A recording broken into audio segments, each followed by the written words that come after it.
positif. Hein. Oui, André. Oui, Cipollini qui, dans les secteurs pavés, ne prend absolument aucun risque. Et maintenant, à 200 mètres de la fin du groupe qui précède, il a repris Peter de Klerk et chute de Schmilé dans ce groupe-là. Alors qu'il y a une portion très difficile parce qu'il y a beaucoup de gravillons. Il a repris donc Schmilé s'est relevé. Il a repris donc de Klerk et le dossard 145, c'est-à-dire Thierry Marie. On a vu en difficulté tout à l'heure, mais si ce groupe veut profiter de l'attentisme entre guillemets du peloton, c'est maintenant. Hein. Patrick. Oui, Jean-Paul. 45 secondes de retard pour Cipollini. 45. Ça devient sérieux pour lui.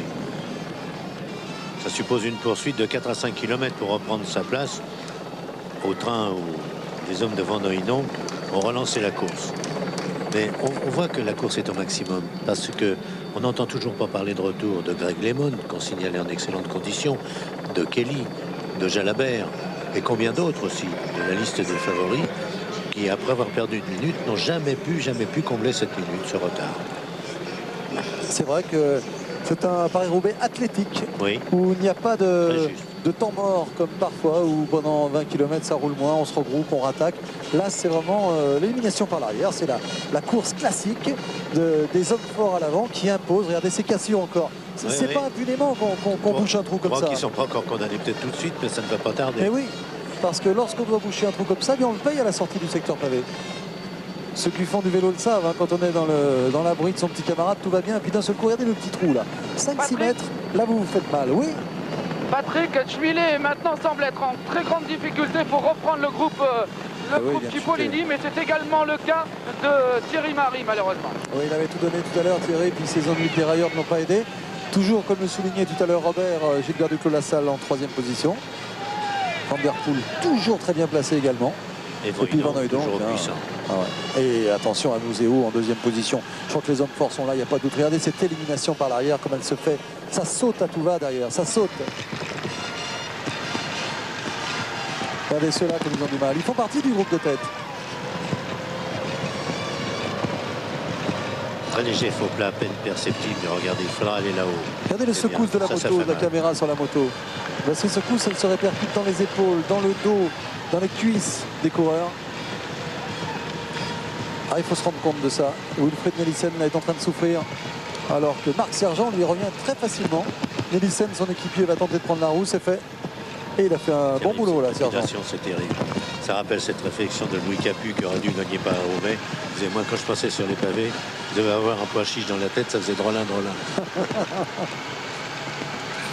En tout cas, il y en a un qui n'a pas un pois chiche dans les jambes, c'est Marc Sergent. Vous avez vu le numéro qu'il a fait là? Et il ramène avec lui Nelissen. Une belle cassure là entre les deux groupes.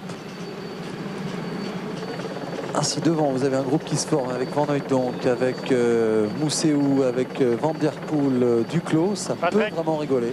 Oui. Guirotto est lâché du groupe de tête. Massimo. Alors bien évidemment pour les amateurs de course hippique, c'est à la fin de Paris-Roubaix que vous suivrez le tiercé. Nous n'avons pas osé envisager un seul instant couper cette retransmission pour vous proposer les courses. Avec Sean Yates ici, tente de récupérer. Ça doit être difficile. Capiot bien sûr. Avec lui Yel Maedam. Commencez à connaître tous ces coureurs. Ballerini, Franco Ballerini, dont nous avons fait notre favori dès la première minute de ce reportage. Gilbert Duclos-Lassalle. Devant lui Hedvig Van Hooijdonk. Un peu plus loin Johan Mousséou. Un peu plus loin encore. Qui est là-bas, Adrien Van der Poel peut-être. Avec un vent favorable. Oui. Franco Ballerini. Attention à Olaf Ludwig également. Sean Yates à nouveau. Johan Capiot. Oui, on a le sentiment que le vainqueur est parmi ceux-là. Ah oui, normalement. Encore que. Mais ça roule tout le temps, ça roule tout le temps. C'est étonnant, ce n'est pas une course. Ça ressemble à une course, j'allais dire d'amateurs, mais au bon sens du terme, où on est à bloc et où on ne fait pas de calcul. Patrick? Oui, André. Fin du secteur pavé, ça devient difficile, impossible pour Schmilé, De Klerk et Thierry Marie de rester dans la roue du groupe de 5 désormais autour de Cipollini et de Wolf. Et bien devant, en tout cas, maintenant, ils ne sont plus que 9. Et si ce groupe-là s'entend, ça peut faire très très mal. Oui, Patrick. Oui. Oui, alors je voulais vous les donner. Là, vous avez donc Museo, vous avez Ludwig, vous avez Capio, vous avez bien entendu Gilbert Duclos-Lassalle, Ballerini, Yates, Van Der Poel. Et puis je vois tout à l'avant. Attendez, on va encore avancer. Naidam a disparu de ce groupe. Pardon? Naidam a disparu de ce Non, groupe. non, Naidam est encore à l'avant. Je crois qu'il doit me manquer 2 individus. Non, non, non, il vous en manque Non, non. deux. Vous avez dit Museu, Ludwig, vous avez dit Ballerini, Yates, Van Der Poel, Naidam, Duclos. Je crois qu'il ne manque pas grand-chose pour l'instant. Ah, je vais les passer dans un instant puisque nous sommes de contrôle de ravitaillement et je vais voir s'ils sont disponibles.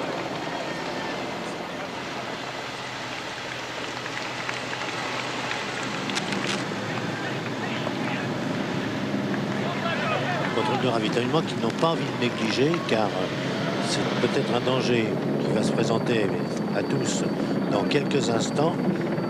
Pas suffisamment de nourriture, donc un début de fringale qu'il faut absolument enrayer très très vite. Alors on n'a pas jeté le ravitaillement comme on le fait souvent après une prise de la musette. À 59 km de l'arrivée. Avec donc ce groupe qui semble se former devant la... Jean-Paul, il y a peu de candidats pour rejoindre ce groupe. Oui, Patrick, il y avait donc Van Hooijdonk et Naidam. Je crois qu'on les a tous. Hein. Oui, oui. Et Van Der Poel, comme par hasard, le premier à relancer.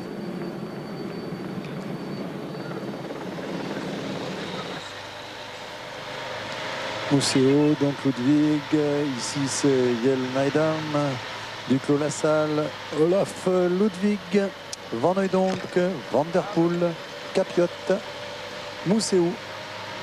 Tous les grands sont là, pas tous ou presque. Il manque, on l'a dit tout à l'heure, Cipollini qui n'a pas eu beaucoup de réussite, mais sur un exploit il pourrait rentrer. Mais il resterait de le payer quand même, hein, les efforts pour revenir sur ces hommes-là. Alors là, quelle peut être la tactique Patrick. des MGGB? Est-ce qu'il faut attendre Cipollini? Sûrement pas, Patrick. parce que... Oui, mais Oui. Ballerini va vite aussi au sprint. Oui, Patrick. André, Et Museo. une information d'André Garcia. Oui, Guirotto repris par Cipollini, qui est peut-être inconscient, mais qui est très surprenant et impressionnant, car il est à une trentaine de secondes du groupe de tête et il ne s'en fait pas beaucoup. Eh bien écoutez, là c'était des coureurs qui étaient donc lâchés des neufs, qui reviennent. Ils sont 5. Encore 2 derrière. Massane en difficulté. Encore un homme seul ici. Et puis C'est là-bas, vraiment la débandade, très accentuée encore. Mais on dit Cipollini volontiers crâneur dans le bon sens du terme. Peut-être qu'il tient tellement à impressionner les suiveurs qu'il retarde son regroupement, mais il ne faudrait tout de même pas qu'il joue longtemps à ce petit jeu. oui. Alors là on est en train de faire le point avec Cipollini. On va remesurer l'écart avec l'hélicoptère entre ce groupe. Rodan, toujours là lui aussi. Le Voilà voici Cipo. Cipollini. Quelle facilité, quelle élégance. Enfin, ça fait partie des coureurs qui ne sont jamais en difficulté parce qu'ils sont tellement élégants que... Mais enfin, vous savez, ça n'empêche pas les défaillances aussi. Bien sûr. Avec Oui. Ils peuvent être camouflés. 53 secondes d'écart entre le groupe de tête et Cipollini. Aïe, aïe. 53 secondes. Ouais. Ça commence à faire.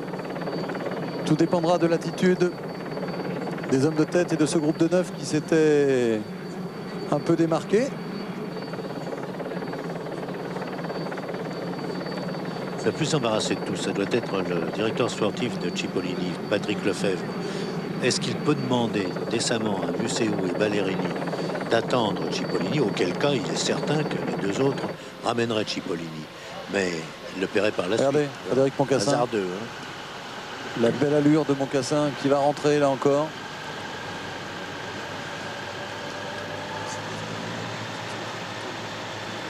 Voilà un grand espoir français qui revient. Patrick, l'écart s'est encore accru. Il est maintenant de 1 minute 10. Le retard donc de Cipollini. 1 minute et 10 secondes.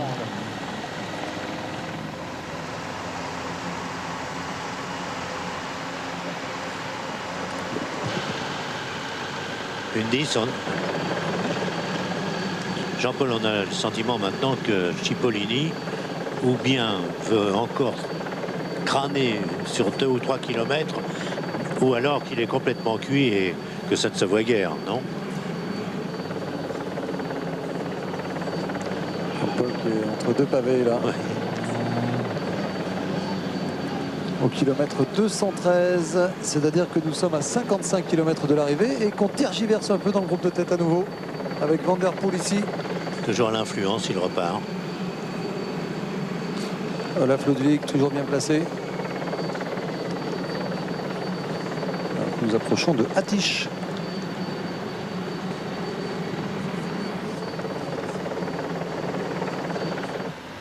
Et on a remarqué tout à l'heure le retour de Moncassin dans ce groupe. Là, on va essayer de le trouver d'ailleurs, puisqu'on a Duclos à gauche, donc, qui représente un groupe français. Et Moncassin, il est là-bas. On a vu passer avec son dossard 64 et son maillot bleu là-bas. Tiens, Moncassin, on va l'écouter. Il a répondu à Jean-Paul Ollivier hier sur ses chances et sa situation dans Paris-Roubaix. Le sprinter français Moncassin. C'est vrai qu'en professionnel, c'est quand même beaucoup plus dur. Le rythme est beaucoup plus soutenu dans les secteurs pavés et après. Bon, je l'ai fait 4 fois, une fois chez les amateurs, 3 fois chez les professionnels. C'est vrai que c'est une épreuve qui me réussit pas mal, bon, parce que j'aime bien que ça frotte avant les pavés. J'aime bien quand il y a du contact un peu, et puis bon, c'est une course plate. Comme je ne suis pas un spécialiste des montées, bon, ça me convient bien, quoi. Alors le fait. Voilà, Yann Ras, c'est vrai que c'est un bon professeur qui parle avec Moncassin. Vous voyez, on a tout vu. Là, on a entendu Frédéric qui nous parlait. Donc, je crois qu'il avait gagné d'ailleurs en amateur, hein, Moncassin à Paris-Roubaix. Je crois que c'est un ancien vainqueur de Paris-Roubaix amateur. Oui. Aucunville. Ah bah si vous le confirmez, c'est que c'est vrai. Oui, oui. Aucunville. Yann Ras qui n'a jamais fait de cadeau au motard sur une course. C'est pas aujourd'hui qu'il va commencer. Il avait même eu des gros problèmes il y a quelques années dans le Tour de France. À l'époque, je peux vous dire que j'étais sur une moto et qu'on avait très peur de Yann Ras, qui faisait vraiment aucun cadeau. Laurent Desbiens, c'est le régional, le nordiste. Et bien pour l'instant, Laurent, on ne le voit pas. Et Van Hooydonk est allé aux nouvelles auprès de Ras pour lui demander sans doute ce qu'il fallait faire. Auprès de son directeur sportif, je veux dire, Moncassin. Suren. Et Van Hooydonk n'est pas pour autant remonté jusqu'à la première place, c'est-à-dire continuer d'imposer tout le monde un effort. Et voilà, et ça accélère toujours en tout cas avec le champion de Belgique, vainqueur du Tour des Flandres, Johan Museeuw en 3e position. Ah, c'est une drôle de course là, qui s'est mise en place. Hein. On dirait qu'elle redevient praticable. Or, en fait, les kilomètres sont là, plus de 200 km couverts.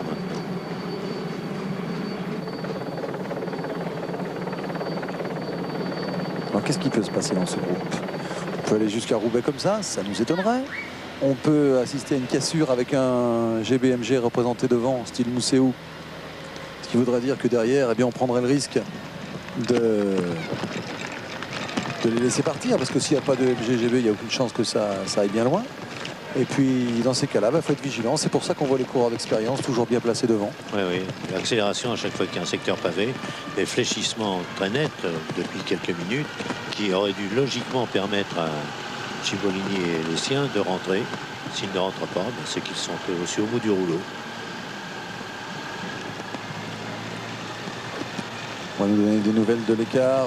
André, vous irez voir du côté de Kelly, de Lemon, tout ça, ce qui se passe derrière, pour savoir si ces coureurs sont définitivement condamnés. Eh bien, on va les attendre.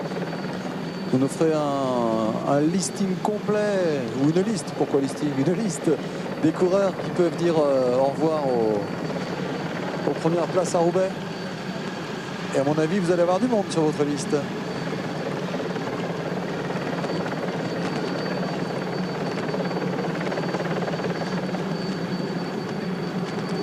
Alors, un échappé.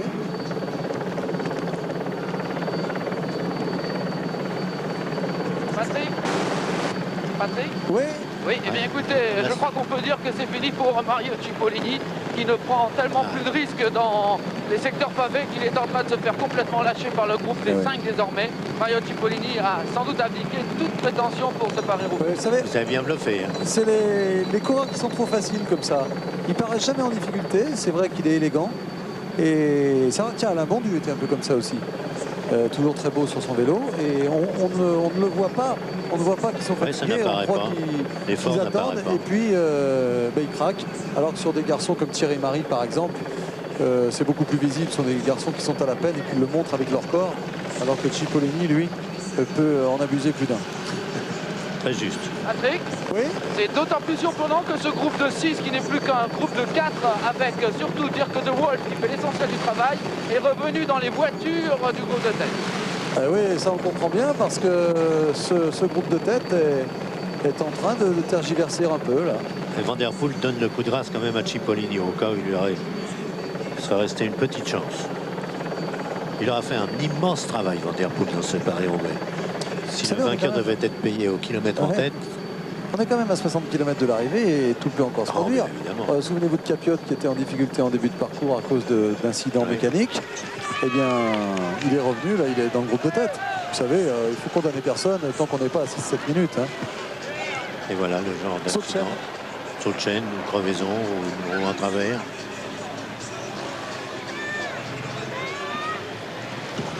Van Nitterberg toujours. Van Nitterberg. Ce serait une belle surprise. Hein. Ce serait une cote. Il a bien couru jusque-là. On l'a peu vu en tête.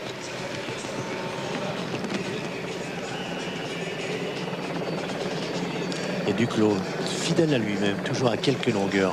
Il est tellement puissant, Gilbert, qu'il ne se rend pas compte quand le vent est de face, alors que ça matraque tous les autres. Lui, il l'attaque franchement. Patrick, Oui. c'est Yvon Madio qui vient d'être victime d'un accident mécanique. Yvon Madio. Oui. Aïe. Patrick, Oui. et pour vous dire à quel point De Wolf et Aldag sont impressionnants, ils ont rattrapé et lâché Madio qui a eu du mal à se relancer. Madio est pour le moment dans le groupe des 4, un petit peu lâché, mais il va repartir tout de suite, Yvon. Donc on n'est vraiment pas très loin.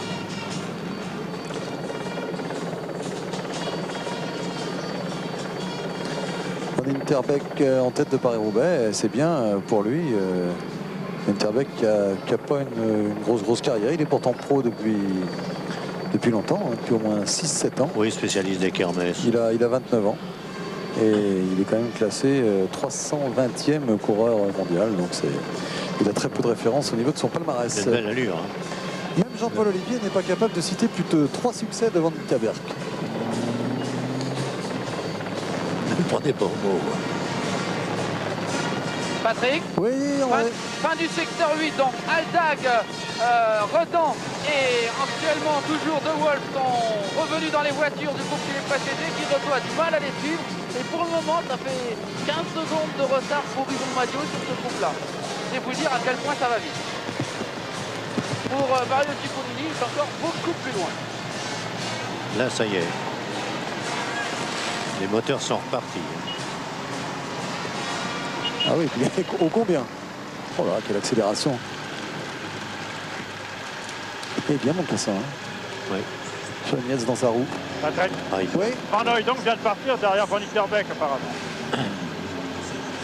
Je suis juste derrière. Non, Van Hooy donc me semble là. Voilà, encore une petite cassure là, de rythme. Pour faire qu'est-ce qu'il se regarde? Van Nitterberg. Voilà. Tout à coup, il vient de reprendre le vent de face. Et on le remarque bien à sa chevelure au maillot qui condole, qui flotte. Et une belle allure. Hein.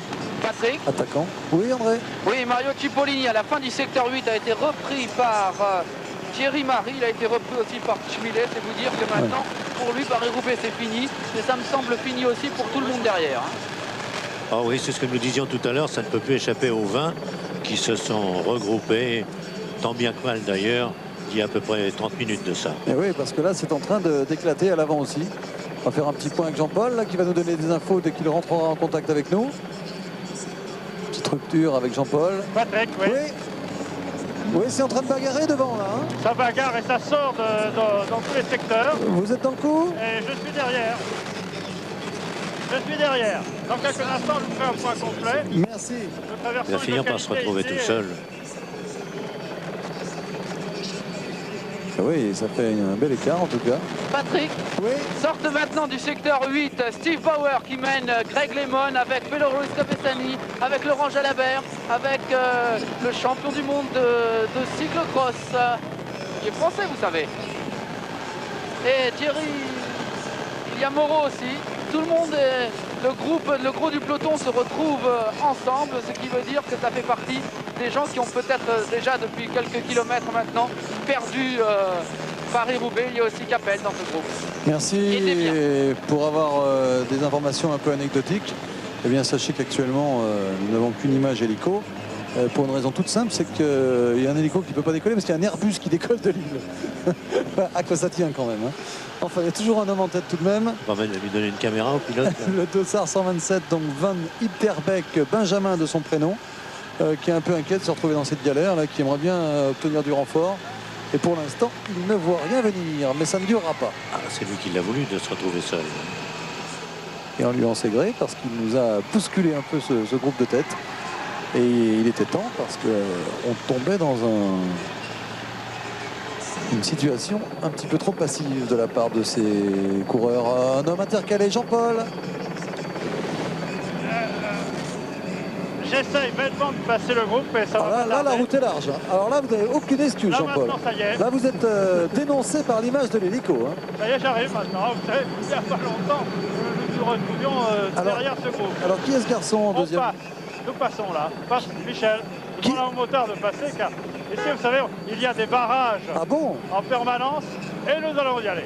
Alors, il y a un coureur intercalé en deuxième position, peut-être Adrie Van Der Poel. Van Der Poel, oui, on attaque sur la petite côte. Depuis le temps qu'il a envie d'être seul, Van Der Poel. Voilà, Harry, maintenant tu es servi. À toi de jouer jusqu'au bout, Adrie. Et le voilà. Adrie Van Der Poel, c'est toujours un bon...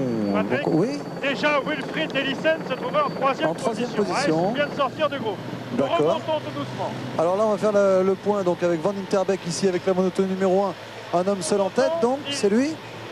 Ensuite, avec la moto 2, on va se retrouver avec Adrie Van Der Poel. Robert disait tout à l'heure que si on payait les coureurs... Non, c'est pas Van Itterbeek, ça. Alors, Herman Frison se trouve là. Donc je remonte encore. Frison est intercalé entre Adrie Van Der Poel, derrière Adrie Van Der Poel. Voilà. D'accord. Dites-moi. Il y a 100 mètres, 300 mètres d'écart entre les coureurs. Hein. Ouais. Donc vous l'avez dit, Van Der Poel donc devant Frison. On passe. Et Van Itterbeek là-bas au fond. Et Van Itterbeek, voilà la position exacte. Donc Van Itterbeek à peu près, nous allons faire les écarts. Allez-y mon cher Jean-Paul. Bonne idée. Donc là nous sommes avec Adrie Van Der Poel qui est en point de mire là-bas. Van Itterbeek. Là il joue le tout. S'il les rejoint, il ne gagnera plus Paris-Roubaix. À 15 secondes, donc rien ne dit qu'il sera Adrie Van Der Poel. Alors Adrie Van Der Poel à 15 secondes de Van Itterbeek. Pardon pour nos amis belges pour la prononciation. Frison à 25 secondes. Frison à 25 secondes donc. Et derrière on va trouver un petit groupe.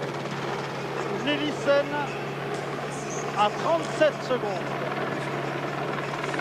Wilfried Elissen à 37 secondes. Oui. Et à 47 secondes, les poursuivants.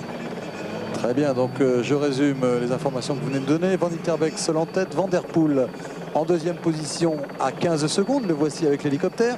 L'hélicoptère va s'arrêter ou tout au moins laisser partir Van Der Poel en élargissant. Et derrière, on va voir arriver un autre homme qui est pointé à 10 secondes de Van Der Poel. C'est lui, c'est Herman Frison.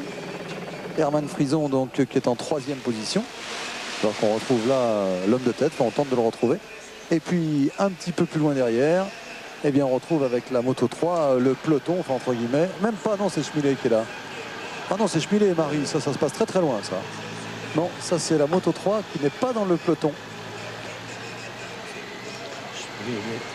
De Clercq que l'on revoit après avoir assisté au début de l'échappée qu'il avait parfaitement animé.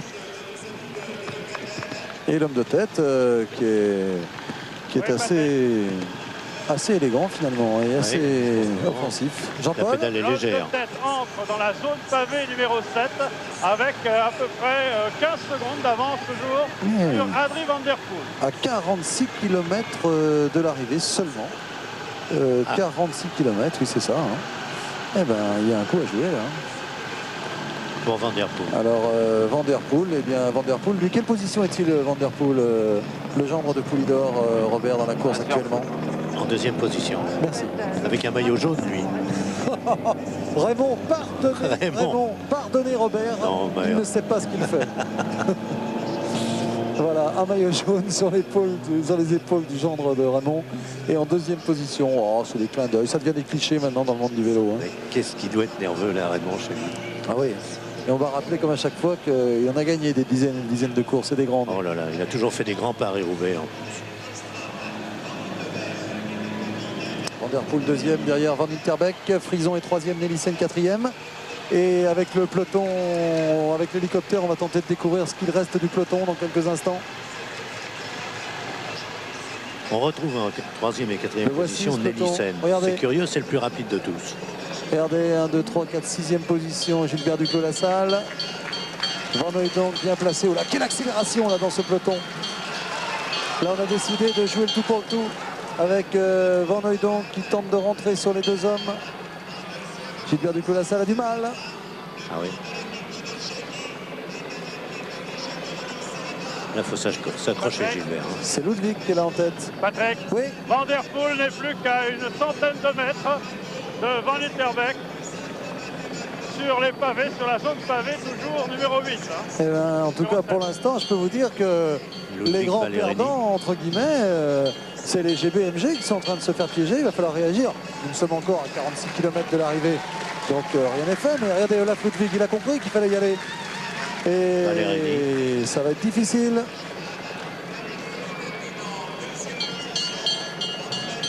Patrick?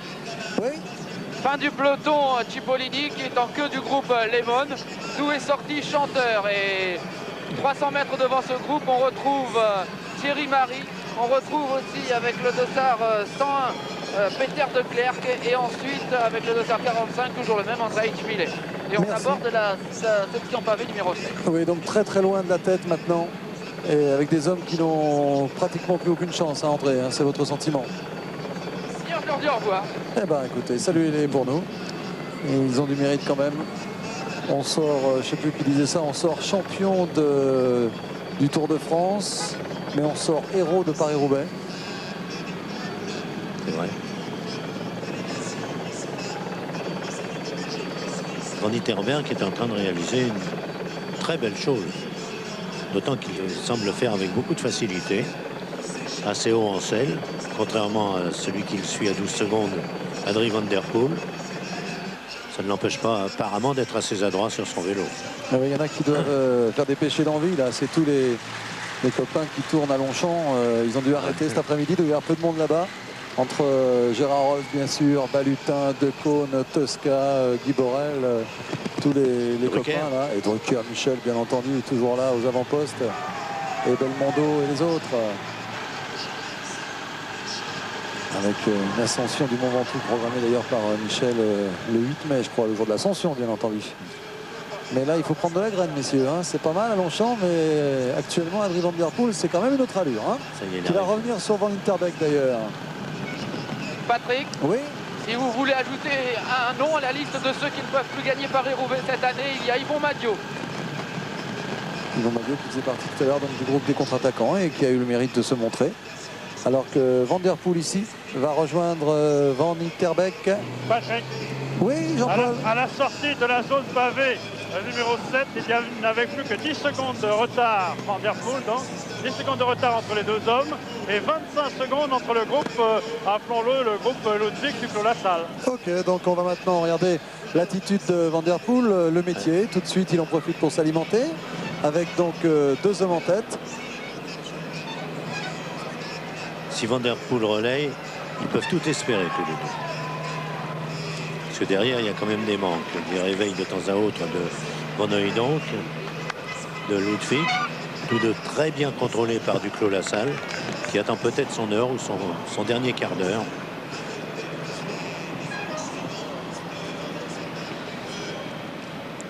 Voilà, deux hommes en tête, donc Van Interbeek, Van der Poel. Il serait quand même surprenant que le vainqueur se trouve parmi ces deux-là, en tout cas dès maintenant, hein, parce que derrière, je ne crois pas que les GB et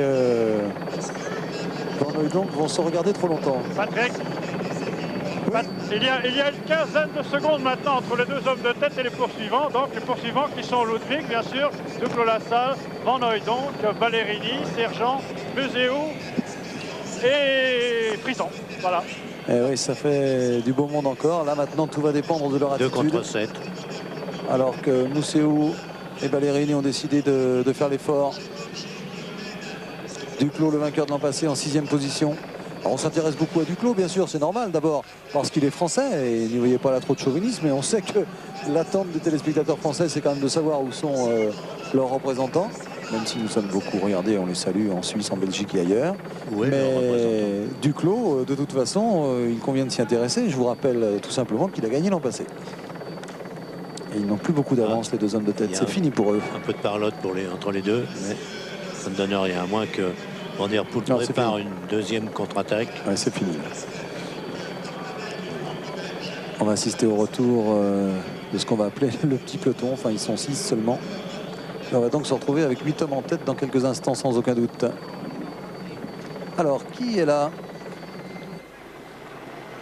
Du beau monde, bien sûr. Avec Herman Frison ici en dernière position. Devant lui, Gilbert Duclos-Lassalle. Ici, c'est Van Hooijdonk, Sergent, donc Ballerini, Museeuw, Ludwig et Duclos. Oui, Jean-Paul? Oui, la jonction est en train de se faire là. Oui, vous la voyez aussi bien que nous. Oui, on y assiste. Voilà, c'est donc terminé. Se sont relevés les deux hommes. Alors, qui avons-nous là devant? On va faire le point. Van Interbeek, Van der Poel, Frison, Ludwig, Ballerini, Van Hooijdonk, Museeuw, Sergent et Duclos. Ça doit être ça, la liste. Avec sous vos yeux, donc... Le 9e regroupement de la journée. Ah ouais, là c'est... Mais il n'y a jamais eu plus de 10, enfin de 4 ou 5 hommes qui croyaient dans chacune des tentatives. Là, il n'était que 2 alors. Voilà notre animation qui vous donne la composition. On va la garder 2-3 secondes. Van der Poel, Van Interbeek, Ludwig, Duclos, Frison, Van Hooijdonk, Sergent, Museeuw et Ballerini. Les Belges bien représentés. 5 coureurs devant. Le cyclisme belge ne se porte pas si mal que ça. Hein. Pour le moment, tout correspond aux prévisions de Museeuw, qui avait annoncé qu'il ne quitterait pas d'une longueur celui qu'il désignait, mais il ne voulait pas dire son nom, comme favori de Paris-Roubaix. Or, tout le monde entendait bien qu'il s'agissait de Ballerini, car dans cette formation, il faut que la semaine soit complète, qu'on ait remporté toutes les épreuves. C'est pas mal engagé. Hein. Ah ouais. Alors moi, j'avais été impressionné par le numéro de Ballerini il y a 2 ans, on le rappelait tout à l'heure, derrière Marc Maillot. Et ce jour-là, on s'était dit avec Robert qu'il gagnerait le Paris-Roubaix un jour, Ballerini. Et c'est vrai que c'est l'année où il a le plus de chance, dans la mesure où il est bien entouré. Même si quelques-uns manquent déjà à l'appel, il a tout de même un certain Museeuw à ses côtés qui pourrait bien lui rendre service. Maintenant, cela roule avec un autre état d'esprit. Ils savent que pratiquement ils ne seront plus rejoints par personne. Donc, observer les uns les autres et puis agir quand vraiment c'est opportun. Oui. Oui, attention, il y a encore derrière donc, le groupe Van Hooijdonk, Van der Poel et Duclos. Ouais. Il y a donc Yates. Ouais. Nous allons maintenant entamer la section pavé, le secteur pavé numéro 6 avec Yates, Nelissen, Verhoeven, Moncassin. Et puis, il m'en reste encore un. Nous nous approchons tout doucement de lui. C'est tout simplement Capio, oui. Ouais. Voilà. Donc position de la course, Van Interbeek, Van der Poel, Frison, Ludwig, Ballerini, Van Hooijdonk, Sergent, Museeuw et Duclos devant. Derrière un groupe de 5 hommes, donc Yates, Verhoeven, Nelissen, Moncassin et Capiot. C'est parmi ces coureurs-là que figurera sans aucun doute le vainqueur de Paris-Roubaix. Patrick, oui. rentre dans la section pavé numéro 6, un groupe de 6 justement, avec Hendrik Redon, Dirk De Wolf, Franz Bassen, Nel Yaidam, Rolf Aldag et Massimo Gilotto. Eh ben, très bien, du beau monde également. Aldag fait une belle course, il faudra suivre celui-là. Hein. Oui, oui, il paraît que c'est un espoir de grande classe. Sean Yates ici en tête. Une grande journée aussi, Sean Yates. On n'a pas vu du tout Steve Bauer qui avait que 4 courses à son actif cette année, remarquez. Avec le vélo qu'il empruntait aujourd'hui. J'espère qu'il va le rendre d'ailleurs après l'avoir emprunté, parce que c'est pas avec un vélo comme ça qu'il gagnera pas un Roubaix. Je peux vous dire qu'il est pourtant en préparation depuis 9 ans avec ce vélo. Un vélo très surprenant, avec une angulation du cadre à l'arrière très étonnante, avec au moins 20 cm entre la roue arrière et le cadre.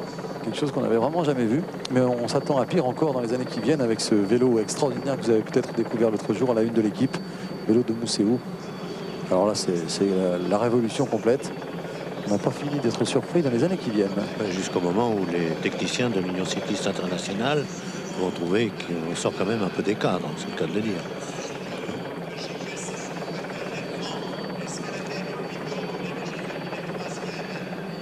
Allez, un petit pronostic, Robert, il va falloir se mouiller un peu là, parce que... Je vais vous dire, je suis tellement impressionné par, d'une part, Van der Poel et de l'autre, Ballerini Museeuw, que je vous avoue, je pense que ce seront les trois sur le podium. Il y a une Van Hooijdonk. Et vous? Moi, Allez. s'il faut se mouiller, je garde toujours le même depuis le départ, Ballerini.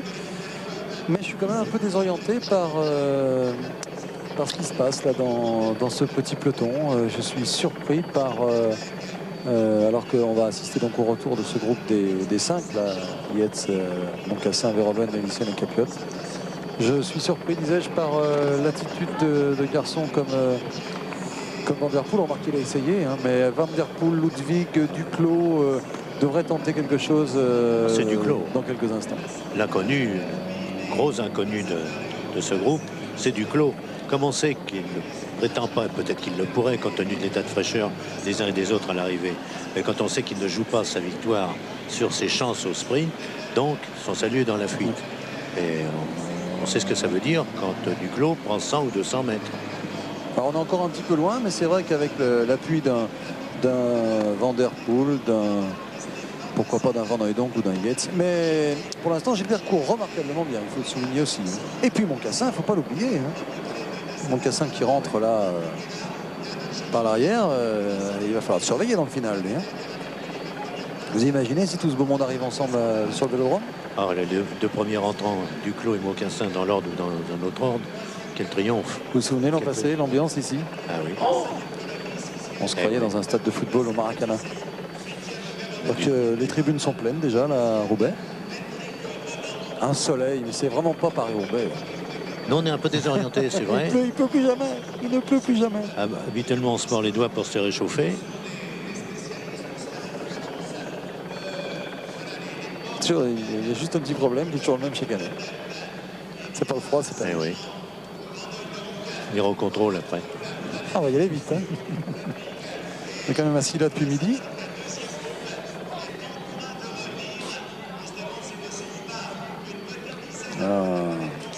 Que va-t-il se passer? Qui va accepter? That is the question, comme dit Yates. Qui va accepter de lancer l'offensive maintenant? Regardez. Mousséou, impressionnant. En fait, par la force des choses, Duclos et Moncassin pourraient devenir des alliés de circonstance. C'est-à-dire que Moncassin ne sorte pas du peloton si Duclos a déjà quitté ce peloton.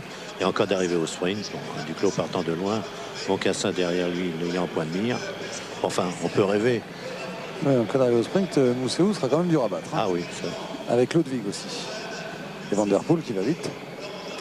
Mais ça se jouerait. Ouais, un sprint entre tous ces hommes pourrait quand même être avantageux pour Johan Mousséou. Ah, ce beau drapeau belge. C'est le salut au champion de Belgique, Mousséou, qui regarde, qui a tourné la tête vers la droite. Aïe, aïe, aïe. Qui va décider de lancer l'offensive maintenant? On essaie en regardant avec des yeux qui crèvent l'écran, regarder de plus près, on essaie de deviner ce qui va se passer. Yates, c'est pas possible qu'il ne bouge pas, lui, le grand, avec le maillot blanc sur la droite. C'est pas dans son tempérament, même s'il vient de souffrir un peu dans une poursuite pour reprendre sa place. Il a du cran, le bonhomme, il a de la santé. En tout cas, il y a là tous ceux qui ont animé Paris-Roubaix l'an passé, puisque vous avez le premier, Duclos, le deuxième, Ludwig, le troisième, Capiot. Vous avez le septième, Mousséou. 50 secondes. Ça va peut-être inciter ces jeunes gens à accélérer un peu encore. Vous avez remarqué, ils ne se font même plus de coups tordus. Attaque sur la gauche de la route là. Le vent vient de droite, il y en a un qui vient carrément s'y mettre pour permettre la disposition d'un éventail. Et on risque d'aller presque en surplace jusqu'au Vélodrome. Jean-Paul attaque devant. Attaque devant avec la moto 1 si vous pouvez, Régis. Kerbeck qui va remettre ça, non?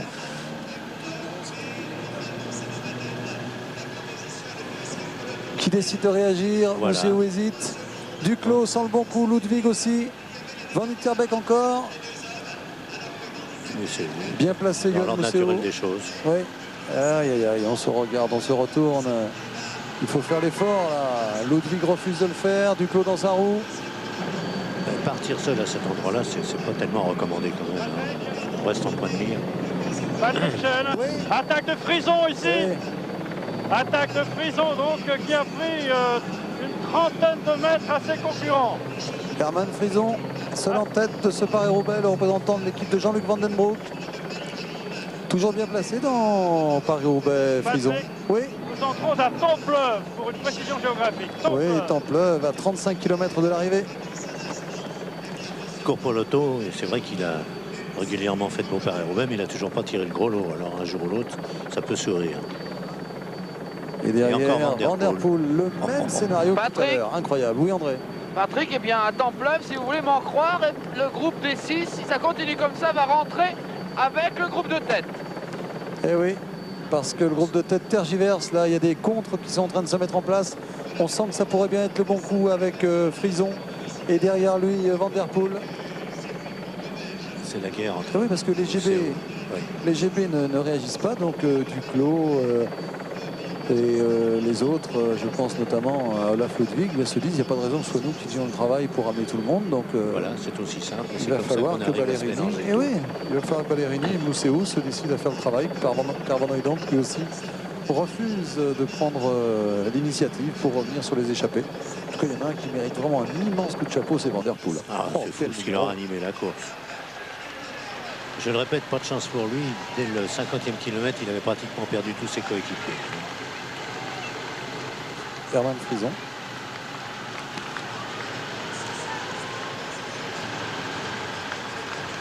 Frison, c'est un classique aussi, qui anime souvent les étapes du Tour, Herman Frison. Il avait remporté une étape, je crois que c'était en 87. Et puis, faut pas oublier qu'il a gagné Grand Velgem quand même en 90. Bien sûr. Oui. Patrick, le groupe des 6 est dans les voitures auxquelles on demande de s'arrêter. Ça veut dire que le groupe des 6 va rentrer dans les 2 minutes qui viennent. Mais avant, ils ont droit au barrage d'un directeur sportif. Si vous nous signalez que les voitures sont arrêtées. Ah oui, ordre du directeur de la course ou d'un directeur sportif. Herman Frison, donc, il a dû faire 2 de Tour des Flandres. Peut-être celui de Van Hooijdonk. Patrick, oui. à noter dans ce groupe l'énorme travail de Dirk de Wolf, d'Henrik Redan et aussi de Rolf Aldag. Patrick, oui, Jean-Paul. À l'avant donc, Frison parti à sa poursuite. Adrie Van Der Poel à 10 secondes. Oui. Et le peloton à 20 secondes, enfin ce qu'on va appeler le peloton. Comment le savez-vous? Parce que c'est inscrit sur notre écran, mon cher Jean-Paul. Comment le savez-vous? On a tous les renseignements par pigeon voyageur en plus, alors vous savez. Comment le savez-vous? Les voici, les 12 maintenant peut-être. Avec un contre qui tente de se dessiner là. C'est Duclos qui fait l'effort en tête du peloton. C'est lui qui va se dévouer. Mousseau dans sa roue. Ah là, ça change tout.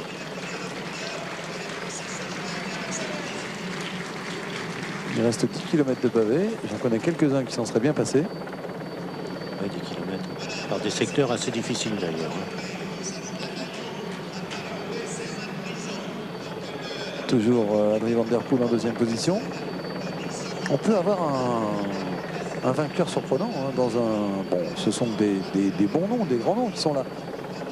Oui, Mais Van Der Poel, un palmarès de classique. Oui, on peut avoir quand même un nom favori. Parce que derrière, à force de se regarder, eh bien, on peut avoir des surprises. d'évidence, Frison a ralenti un peu pour activer le retour de Van Der Poel et trouver ainsi du renfort à deux en se relayant. On dirait qu'on tenait le même langage tout à l'heure avec Anti-Terbeck. Van Der Poel l'a rejoint. Voilà, et ça n'avait pas marché ce coup-là. Van Der Poel qui a terminé 3e de Paris-Roubaix et qui a remporté l'étape du Tour de France, qui porte même le maillot jaune du Tour. Hein. Il a gagné un Tour des Flandres et Liège-Bastogne et Paris-Tour. Enfin, c'est vrai qu'il a un très beau palmarès. Il a porté le maillot jaune du Tour, je crois, Adri, Jean-Paul, non? Oui, les deux hommes sont maintenant ensemble et maintenant il y a donc 32 secondes entre la tête et les poursuivants. Ils se connaissent bien en plus, Adri et Herman. Ah, si ça va à la minute, je crois qu'ils ont gagné. Nous sommes quand même à plus de 30 km de l'arrivée. Hein. Je disais tout à l'heure qu'il était le seul équipier restant en course de sa formation. Les 6 autres Italiens sont tous déjà rentrés au pays. Et oui, alors que vous avez vu également qu'il avait un vélo traditionnel, Adri Van Der Poel, et qu'il a une fourche tout à fait classique. Ce qui prouve une fois de plus que ce n'est pas le matériel qui fait le coureur. Patrick? Oui, André? Oui, jonction faite, mais on ne va pas très vite pour le moment devant. Hein. Ah non, non, c'est sûr que le groupe est en train de s'endormir un peu. Vous savez que... On a vu tout à l'heure que Duclos tentait de le secouer un peu avec Mousseau, mais il va falloir y songer parce que regardez l'écart. Patrick? Oui. Et vous savez que Moncassin vient de recevoir le renfort de 2 équipiers qui n'ont pas fait grand-chose pour revenir dans le groupe de tête. Et si Moncassin se trouve bien, il pourrait être bien aidé aussi. Eh ben, la principale aide que peuvent faire les équipiers de Moncassin s'ils réintègrent ce groupe, eh bien c'est s'ils rejoignent ce groupe, c'est de se mettre en tête et de rouler, hein, parce que là il va falloir réagir vite. Hein. Comme Ludwig le fait avec Mousseau dans sa roue. Mais... Alors, il faut qu'ils arrêtent de jouer au plus malin, les MGGB. Mousseau qui prend pas le relais, c'est pas très malin. Hein. Vous faisiez une bonne remarque tout à l'heure en disant que de temps en temps il se secouait. Mais c'était surtout de la part de Duclos et de Mousseau pour se dégourdir un peu, parce que lorsqu'il freine carrément. On l'a vu, il suffit d'un peu de vent défavorable pour, et on se met à leur place, on les comprend, mais pour qu'aussitôt ils coupent leur effort. Alors la relance après, toutes ces différences de rythme font qu'accumuler, on a les godillots très lourds. À 30 km de l'arrivée, avec Guirotto qu'on a vu passer, donc il y a eu un regroupement ici avec Sean Yates maintenant. Et bien dans ce groupe, si on ne se décide pas à mettre des hommes devant, Moncassin le fera peut-être avec ses coéquipiers.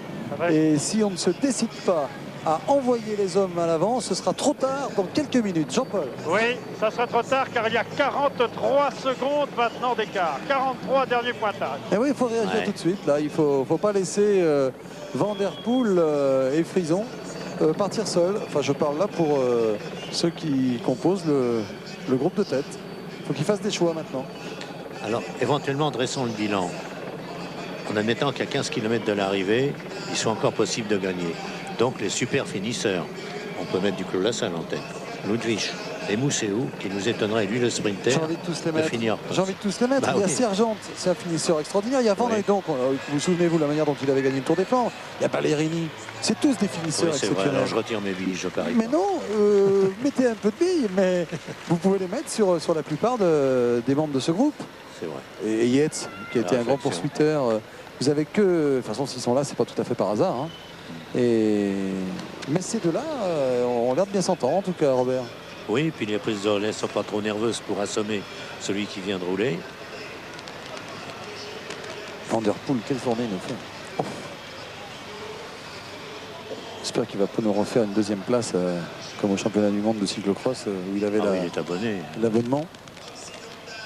On le disait tout à l'heure, mais sans ironie, c'est vrai que ça l'a beaucoup rapproché de son beau-père. Ici en deuxième position. Une religion commune. Adri Van Der Poel. En première position, Herman Frison.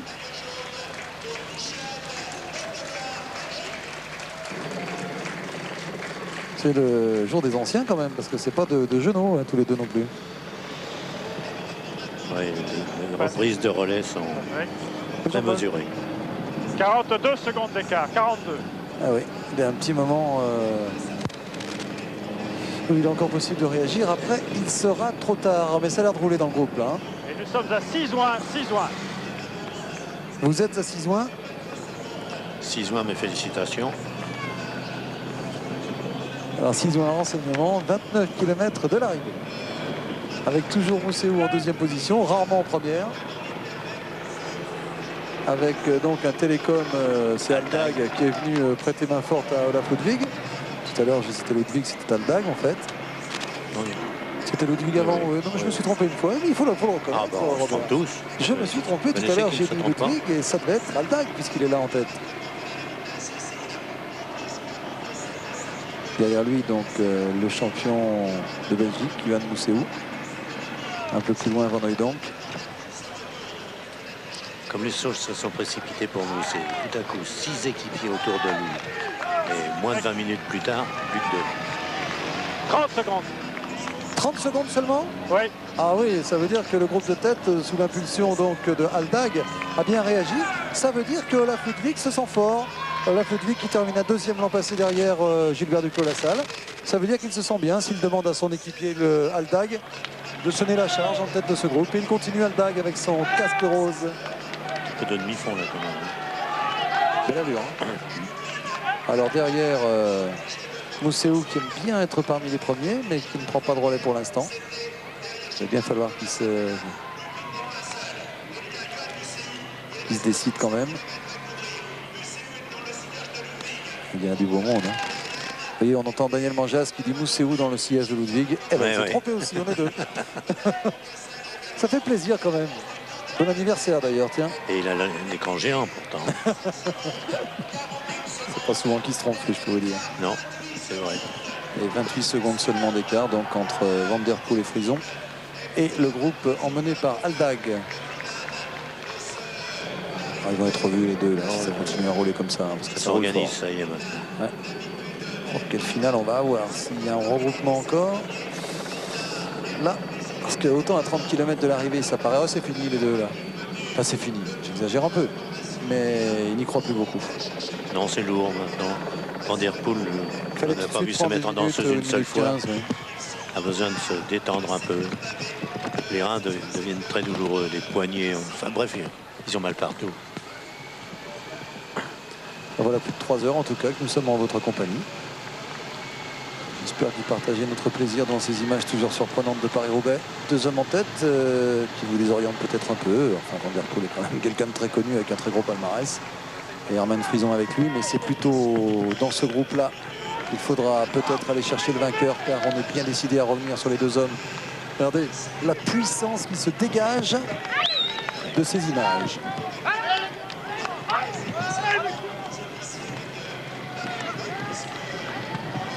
Et d'après les dernières images vues de Van der Poel, il apparaît qu'il coinçote un petit peu pour le moment. Il y en a un autre qui fait un effort extraordinaire, c'est Aldag. Regardez, il est complètement déhanché maintenant sur son vélo. Alors que Frison est intelligemment derrière Van der Poel, pas trop près, parce que sur les secteurs pavés, on ne roule pas comme sur le bitume. Oh là là, le travail. Ils s'entendent bien en tout cas tous les deux. Extraordinaire le travail. On n'imagine pas. Qu'est-ce que c'est beau ça. C'est vrai qu'on n'imagine pas. Il faut être monté sur un vélo sur des pavés pour se rendre compte du caractère mais complètement inhumain de l'effort. Avec un ciel des Flandres que tous les peintres hollandais nous ont retransmis. Ils avaient pu imaginer qu'un jour à la télévision, ouais, on voyait le même en direct. C'est un peu plus beau sur les peintres flamands, mais c'est pas mal sur les images de Régis Forissier et de Jean-Marc Lenoret non plus. Oui. Regardez ça aussi. Vous savez pas que c'est étonnant ça. Les deux hommes Frison qui semble, Frison qui à son tour semble coincer un peu.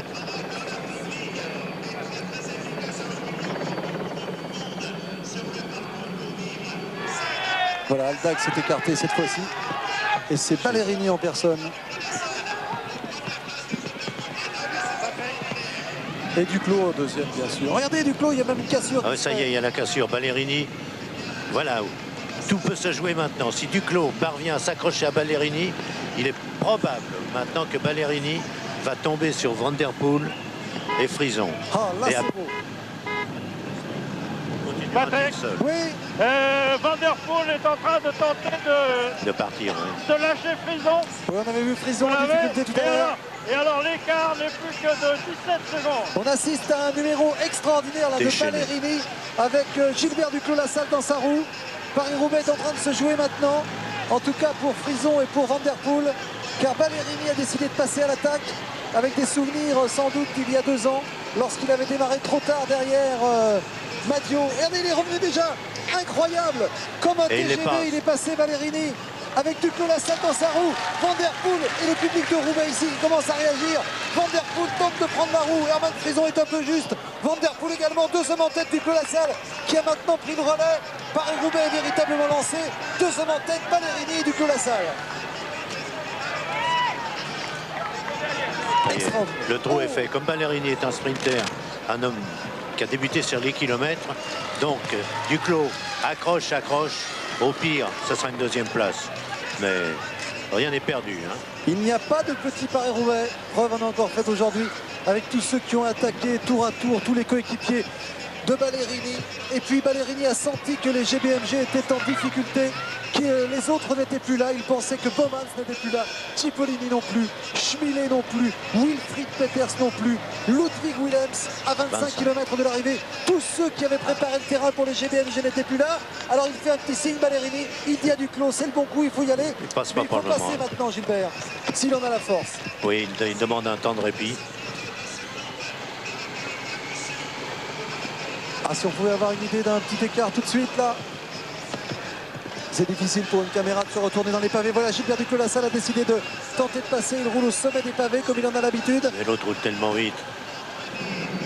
Voilà l'écart, voilà l'écart. Regardez comme c'est impressionnant. La course est en train de se jouer et c'est Johan Museeuw qui va tenter de revenir derrière. Il en a la force de revenir sur son équipier.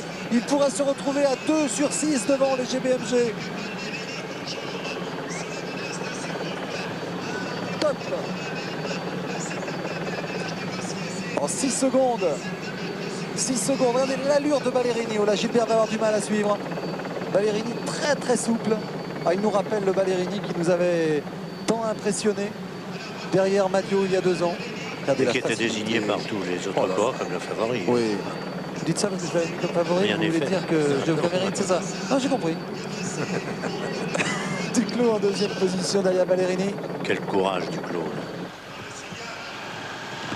Et sur l'herbe. C'est chemin de Charrois. Il y a 10 ans qu'il est passé une voiture ici. En dehors de Paris-Roubaix. Oui, Nico Verhoeven vient d'être lâché sur crevaison du groupe de ceux qui sont déjà un petit peu attardés sur les meilleurs. Hein. Et Duclos toujours derrière Ballerini. Difficile de prendre le relais, plus que difficile même, Robert. Oui, d'ailleurs, Ballerini n'insiste pas. Il n'est pas trop ennuyeux pour Duclos. Et derrière, que se passe-t-il? Il n'y en a plus beaucoup maintenant qui vont pouvoir prendre les relais. Hein. France. Ballerini a fait un numéro, là c'est le grand moment de ce Paris-Roubaix pour l'instant. La manière dont Ballerini est revenu sur Van Der Poel et l'a déposé sur place, c'était vraiment impressionnant. Ils ont même lâché Jean-Paul Olivier. Patrick. Quel écart, Jean-Paul. Oui, il y a à peu près 30 mètres d'écart entre Ballerini, Duclos et les poursuivants. Alors les poursuivants, il y a Van Hooydonk qui est là. Dans sa roue, ça doit être Ludwig. Il y a également l'inévitable Van Der Poel et Museeuw. Ouais, ça doit être ça. Van Hooydonk, Museeuw, Ludwig et Van Der Poel. Ce sont les 4 donc intercalés derrière Ballerini et Duclos. Voilà la situation de la course. Avec la moto 1, Régis Forissier, ou avec l'hélicoptère comme vous le souhaitez, nous allons faire une position de la course. Voilà, 2 hommes en tête. Ballerini, l'Italien, le favori donc de la course, avec Duclos-Lassalle, le vainqueur de l'an passé. Derrière ces hommes, un groupe de 4. Un groupe de 4 qu'on va découvrir. Les voici, avec Olaf Ludwig ici qui va prendre le relais. Derrière lui, c'est Hedwig Van Hooydonk, le Flandrien. Derrière lui, Johan Museeuw, un autre Belge. Et ensuite, Van Der Poel, le plus français des Néerlandais, le gendre de Raymond Poulidor, faut-il le rappeler. Ils sont 4 donc intercalés derrière les 2 hommes de tête, Ballerini et Duclos. Oui, Jean-Paul. Pour la suite, eh bien, à 32 secondes, vous avez Frison tout seul. Ah oui. À 32 secondes, Frison tout seul.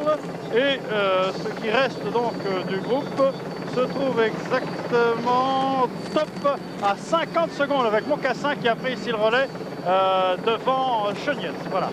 Merci. Alors la position de la course, pour être très clair, 2 hommes en tête, donc on l'a vu tout à l'heure. Le Français Gilbert Duclos-Lassalle, vainqueur l'an passé, né en 1954.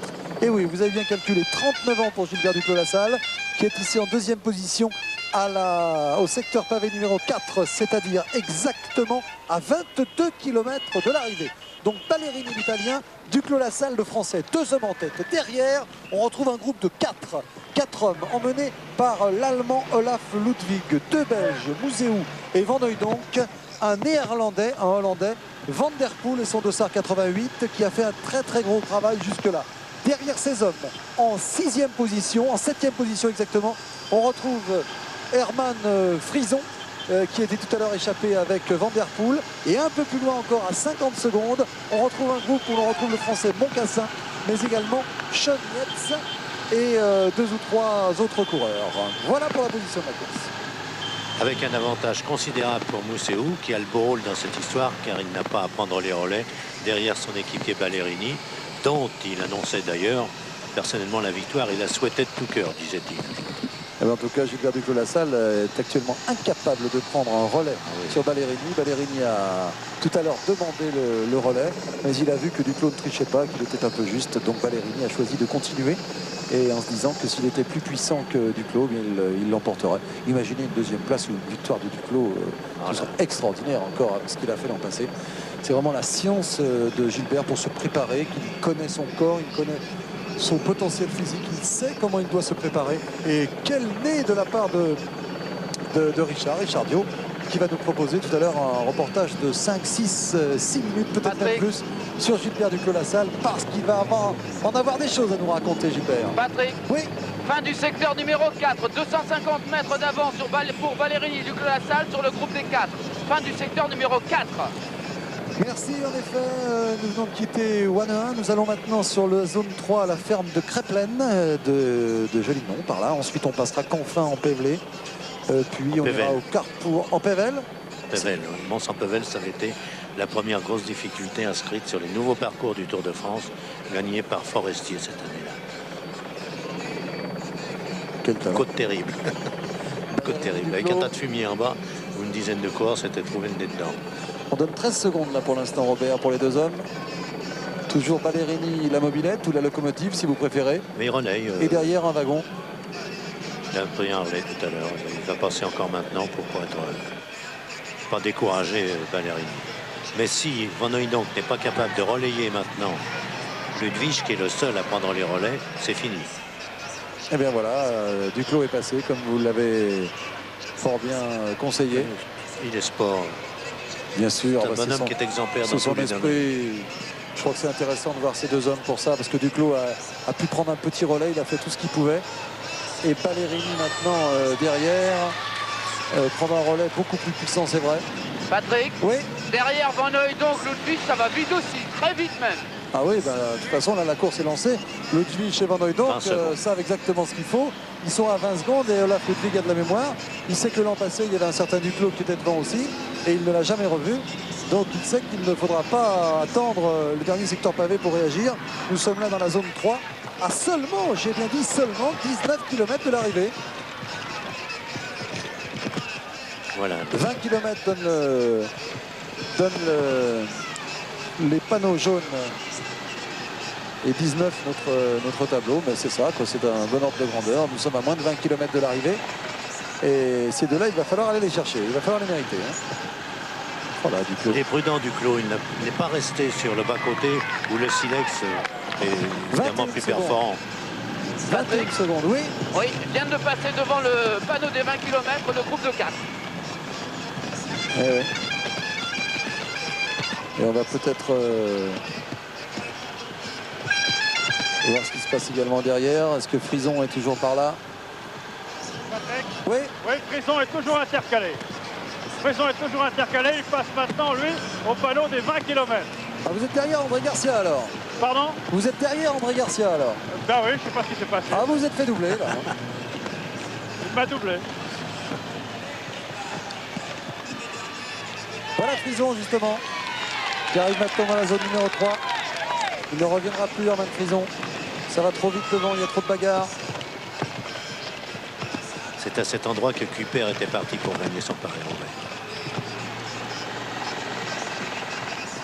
Nous étions au Tour d'Amérique ce jour-là. C'était le premier Tour d'Amérique. En 83. Oui, 83. Et alors, nous étions sur les pavés du Nord. Hein. Pour le déplacement aussi. Et Nick Kuiper avait remporté le Paris-Roubaix puisque là-bas, nous avions été aussitôt informés de la victoire de Nick Kuiper. Voilà ce qui est difficile pour Il y a 10 ans, c'est s'accrocher.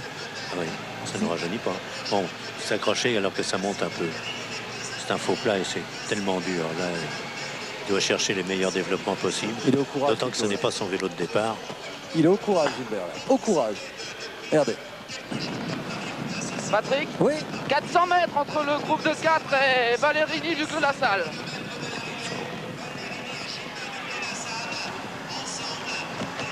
Oh, extraordinaire de retrouver Ballerini et Duclos. C'est quand même une belle histoire de retrouver Duclos ici. Parce que c'est vrai que l'an passé, bon, c'était un exploit énorme compte tenu de son âge, il faut quand même le dire. Il est né en 54, il faut le rappeler. Donc c'est une hygiène de vie. C'est un. Alors qu'on nous annonce 44 secondes ici d'écart. Quand il aura raccroché définitivement le vélo, qu'est-ce que ça va lui manquer Paris-Roubaix? Je soupçonne de devoir déjà penser à quelques voyages à se planquer sur ces routes. Oh, il viendra avec assister au nous. passage. Fin du secteur numéro 3. On doit être à moins de 17 km de l'arrivée. Son fils assure la relève hein, depuis Oui, la semaine oui, dernière. Richard va nous en parler tout à l'heure dans Stade 2. Stade 18h30 sur France 2. Oh là, Gilbert, Nico Lassalle qui prend le relais, la Ballerini au courage vraiment. Ah oui, pour lui montrer qu'il joue le jeu. C'est du cran. Oh bah, ça ne surprendra personne. Il aurait très bien pu dire à Ballerini. On nous annonce 1 minute 10, regardez. Oui. Je suis mort, je prends plus les relais. L'autre aurait quand même continué de rouler. Ah non. Ah, il peut retirer beaucoup de bénéfices de cette position, Gilbert Duclos-Lassalle. Bien sûr. Parce que comme il a gagné l'an passé, et pour son palmarès, pour son image, de faire ça encore l'année suivante, d'être là. Le deuxième Français a remporté 2 fois Paris-Roubaix. Ouais. Mais de toute façon, il retirera un bénéfice important de cette présence-là. On va le demander partout. Quels beaux athlètes, en tout cas, tous les deux. Et il ne manque pas d'assurance. Et nous rentrons dans la zone numéro 2, c'est-à-dire exactement à 15 km de l'arrivée. Carrefour de l'Arbre. Alors là, il y a 2-3 virages assez mauvais. Ah oui. Figurez-vous que ce sont des orties qu'il y a là. Et à plusieurs reprises, on a vu des coureurs tomber là et ressortir ensanglantés et tout boutonneux. Ah bah si vous voulez tout savoir sur les pavés, c'est fort pour lui. Vous aviez le supplément de la Voix des Sports, la Voix du Nord, sur Paris-Roubaix qui vous racontait tout ça. Et Gilbert s'accroche là, parce que c'est difficile de suivre Ballerini. C'est infernal, vous voulez dire. Enfin, c'est ce qui lui permet de garder de l'avance. Une avance qui se chiffre à la minute peut-être maintenant. Pour l'instant, nous n'avons pas d'écart, mais il ne serait pas surprenant que le prochain écart atteigne la minute, car les deux hommes sont vraiment, vraiment lancés à fond. C'est le plus gros écart enregistré dans ce Paris-Roubaix entre deux hommes, mis à part l'échappée de Chauvet ce matin, qui a compté jusqu'à 4 minutes 30 secondes d'avance. Voilà les poursuivants. Ça va moins vite, il n'y a rien à faire. Van der Poel sur un développement immense. Et sa chaîne, il faut voir les coups de pédale heurtés qu'il peut donner. 55 secondes. Alors ça s'annonce vraiment, vraiment, vraiment très bien. Oh là, il va trop vite, Ballerini, pour Gilbert Duclos-Lassalle. Il faut absolument qu'il s'accroche au courage. Oh là là. Oh là, il tire sur tout. Quel exploit physique. Comment voulez-vous qu'il n'ait pas mal au rein ou au dos ce soir? Voilà, dans quel état il va terminer. Ballerini nous semble très très facile en cas d'arrivée ensemble, les deux hommes. Il y a le métier de Gilbert, bien sûr, mais Ballerini devrait l'emporter. Enfin, on ne sait jamais ce qui peut se passer. Vous savez, un virage pris un peu trop large, une crevaison.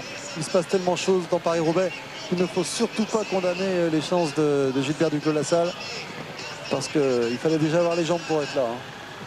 Ah, je garderais vraiment en 1 minute 03. Oui, ça ne fait que s'accroître. Donc, le même écart à 10 km de l'arrivée, ce sera gagné. Oui, surtout que les deux hommes ne se regarderont pas. On ne va pas assister à un faux sprint. Ballerini se sent sans doute tellement supérieur.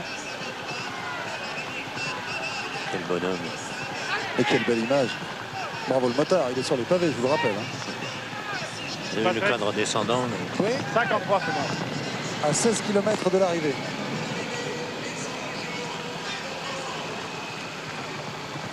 Voilà. Il faut encore attendre 7-8 km pour se prononcer sur oui. la chance définitive de, Bah, il suffirait deux que hommes. l'un des deux ait un pépin. bien sûr. Et puis derrière, ça peut réagir. Hein. Mais pour l'instant, Duclos m'impressionne vraiment de ténacité, de courage. Regardez les muscles des bras. Regardez les muscles des bras, le travail que ça représente. Regardez.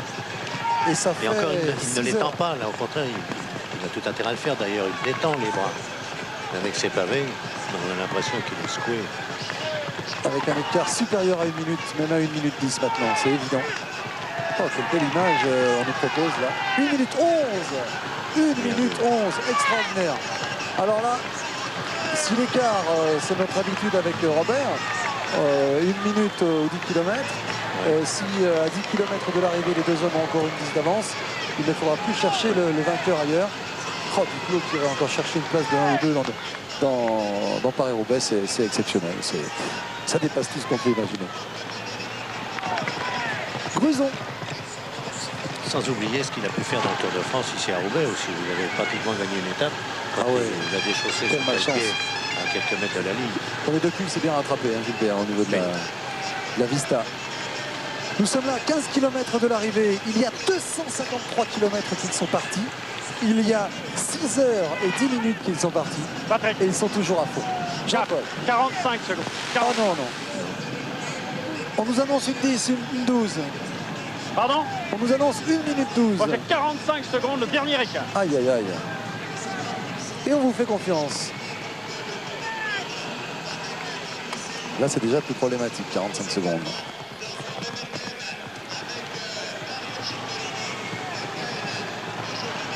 En tout cas, c'est un début de saison époustouflant pour l'équipe GBMB si d'aventure Ballerini l'emporte. Parce que c'est vraiment le carton plein. Vu d'en haut, il ne donne pas l'impression d'être sur des pavés. Ni l'un ni l'autre d'ailleurs, mais Ballerini encore moins. Dans Ballerini, il y a ballerine. C'est vrai qu'il a une allure de danseur sur son vélo. Ah, l'écart me semble beaucoup plus important. 1 minute 30 à mon chronomètre, Jean-Paul. Nous allons en faire un autre tout de suite. Ah ouais, une 32. Nous avions déclenché au passage, au virage sortie de pavé. Et nous avons une 30 et on nous confirme une 32. Non, non, là, il faut compter 1 minute 30. Et on peut même dire déjà, pratiquement, Robert, je crois qu'on peut dire que le vainqueur est parmi Ah ces oui, deux-là. oui. Cet Ah oui. incident technique, parce qu'ils vont tellement vite, ils sont tellement puissants. Ballerini nous fait une telle impression. Et Duclos qui s'accroche toujours. Il faudrait qu'ils crèvent tous les deux ensemble ou qu'ils tombent ensemble. Ouais, ouais. Non. Et nous sommes là, je vous le rappelle, à moins de 15 km de l'arrivée. Ils n'ont pas volé les deux premières places parce que... Eh, regardez, Oui, oui, il prend les Gilbert relais. Duclos-Lassalle qui prend le relais. Un mouvement très... avec d'abord un petit moment de respiration et d'alimentation pour Ballerini. Et vous avez remarqué le fait d'écarter les genoux comme ça, d'abord pour aller chercher le bidon, et aussi pour décontracter un peu les jambes. Ballerini pense déjà à l'arrivée, et il a raison, alors que Duclos, lui, toujours beau joueur, si je puis dire, a pris le relais. Ça doit être grisant pour lui de penser qu'il y a... Enfin, jusqu'au 100e kilomètre, il était dans le peloton, mais tout à coup, il a été le dernier parce que c'est la première crevaison. Exactement. Suivi d'une chute, c'est lui. Donc, toute la course lui est passée devant lui. Il est reparti et il a remonté tout le monde jusqu'à Ballerini. Allez Chapeau. Jean-Paul, vous avez 1 dépassé... minute 25. Ah ouais, ouais, ouais. 1 25.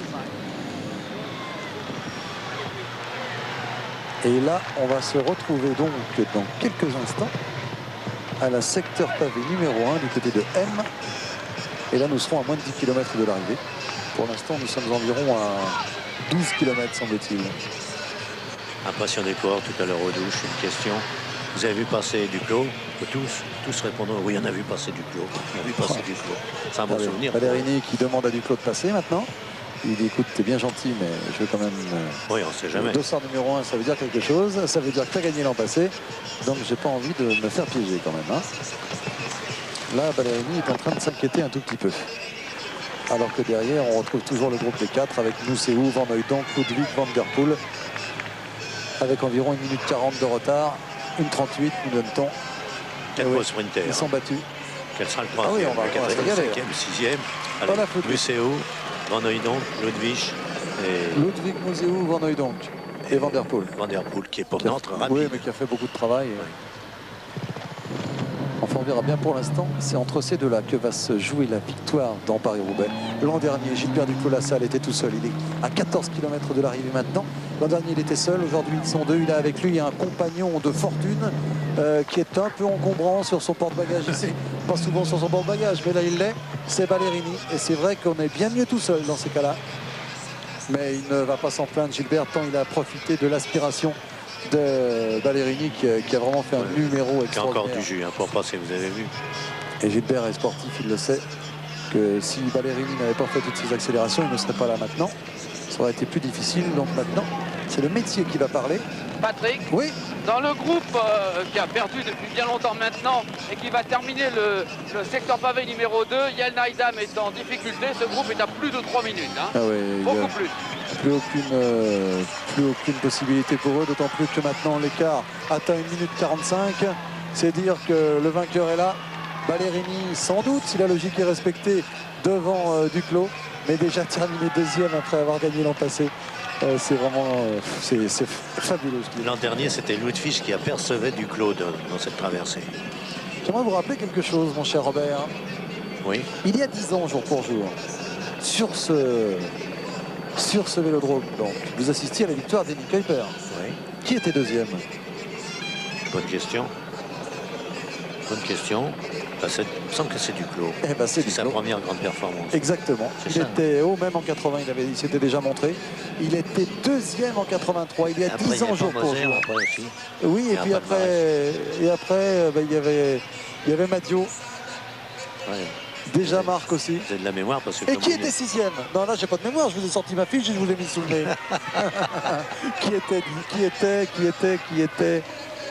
Combien était-il d'ailleurs? Sixième. Van der Poel, Eh oui!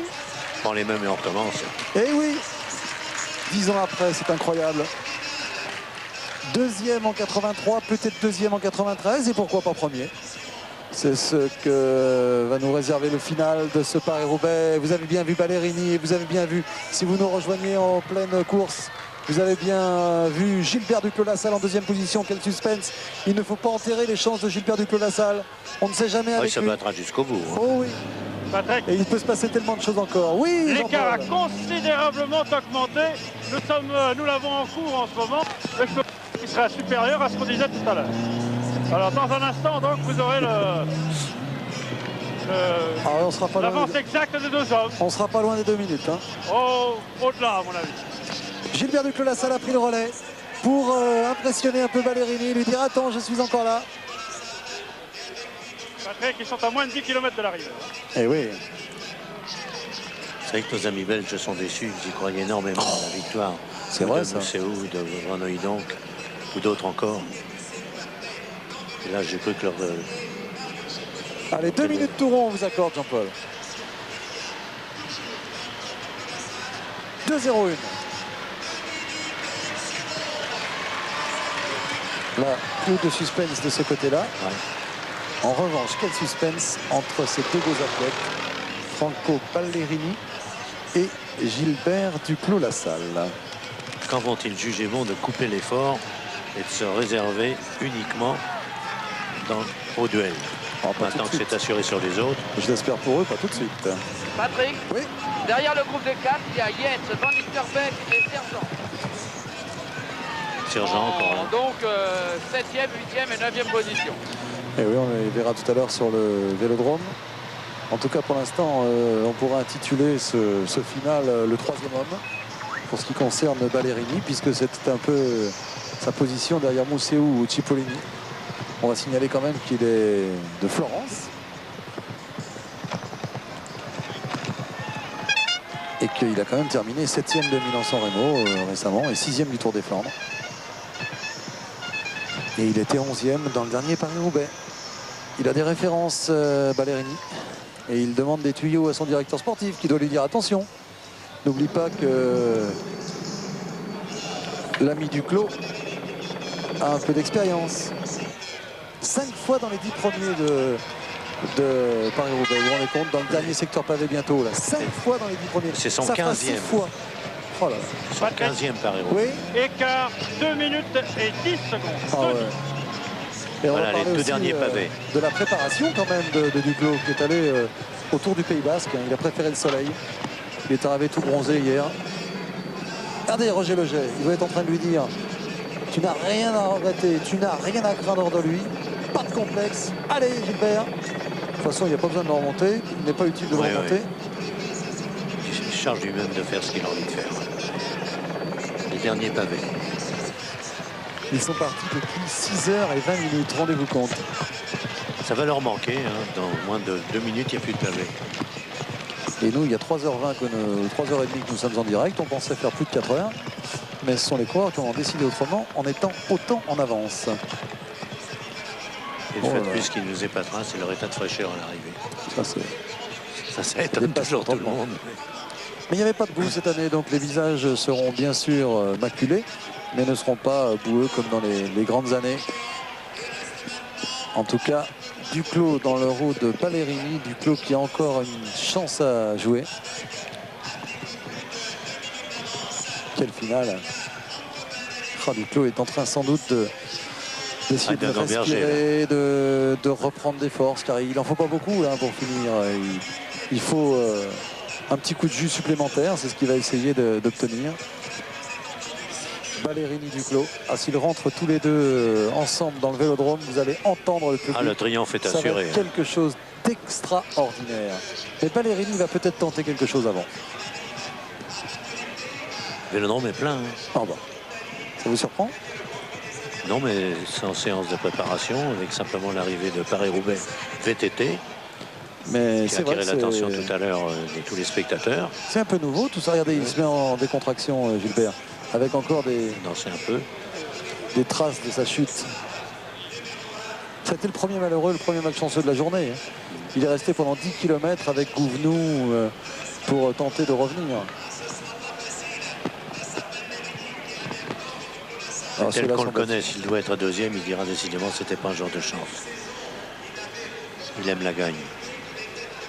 Ah là, ils sont 4 un vrai. Et lui, là ils sont 2. Et c'est Duclos qui prend le relais, ça c'est révélateur.